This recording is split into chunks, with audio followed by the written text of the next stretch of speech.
Menjelang angkutan Lebaran, Rabu tanggal 30 Mei 2018, Balai Pengelola Transportasi Darat Wilayah 15 Provinsi Kalimantan Selatan beserta Dinas Perhubungan Kabupaten Tanah Bumbu, Dinas Perhubungan Kabupaten Kota Baru, Polisi Sektor Batu Licin, dan operator kapal melaksanakan kegiatan pemeriksaan sarana atau ramcek angkutan Sungai Danau dan penyeberangan bertempat di Pelabuhan Batu Licin dan Tanjung Sergang.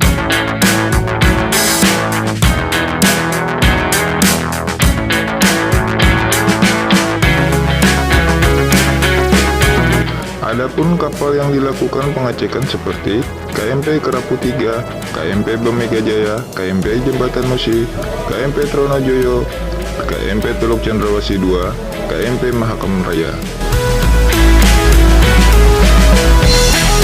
Pemeriksaan dimulai dari sistem komunikasi dan navigasi, alat perlengkapan keselamatan, alat pemadam kebakaran, alat perlengkapan medis, dan alat perlengkapan di dek kapal.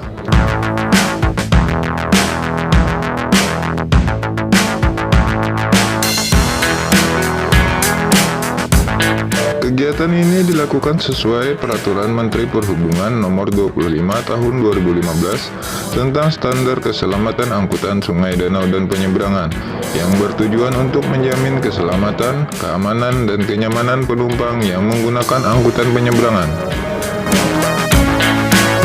Demikian hasil laporan kegiatan pemeriksaan sarana ramcek.